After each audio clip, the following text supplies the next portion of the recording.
The Red Castle Inn, a warm, inviting place to stay. In fact, it's such a nice place to stay that there are people who've lived here who've apparently never left.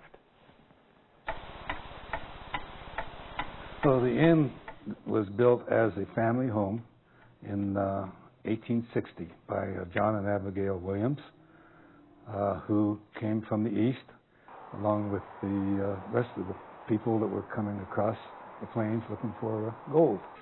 Conley and Mary Louise Weaver have owned the inn for nearly 25 years. They'd wondered if stories they'd heard about the place were true. It didn't take long to find out. Well, you get feelings. You start getting kind of tactile feelings. At first, it was just little things, items out of place, not where they'd been left. And then... I was out in the garden one day, and I swear I heard a trumpet or a bugle coming from the building. Conley looked, but there was nothing. No one. Only later did he learn the son of the original owner used to like doing the town. And he'd come home and he'd go up to the top floor, get out on the balcony and serenade the town with his bugle. Now, I heard this bugle before I ever read that story. So, what can I tell you? Then there was the time Conley and Mary Louise were cleaning the upper floors.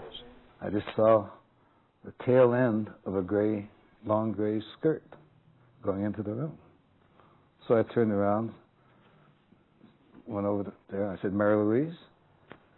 I hear a voice from the floor up above says, yes? Perhaps Conley had experienced the ghost known as the Gray Lady, a governess who had cared for the Williams' 11 children, 4 of their own, 7 adopted. And she just loved the children, and the children they were devoted to her. And she passed away suddenly. The theory is she couldn't bear to leave them, so she didn't. She now thinks that the guests are the children.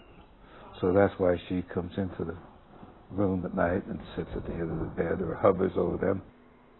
2 weeks ago, a guest was staying in the nanny's room. Waking up at 3 a.m, she happened to glance out the window to the garden below.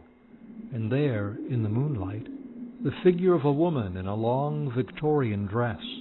So she decided she better wake up her husband and have him see it too. So she turned away just to say something to him. When she turned back, the figure was gone. Then there was the gentleman who might be seen walking late at night on the veranda. And the night one elderly guest thought she'd made a new friend.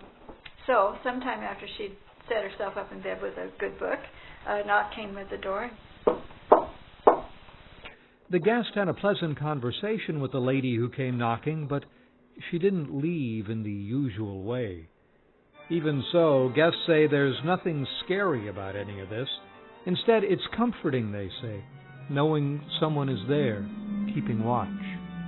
In Nevada City, Jonathan Mumm, News 10.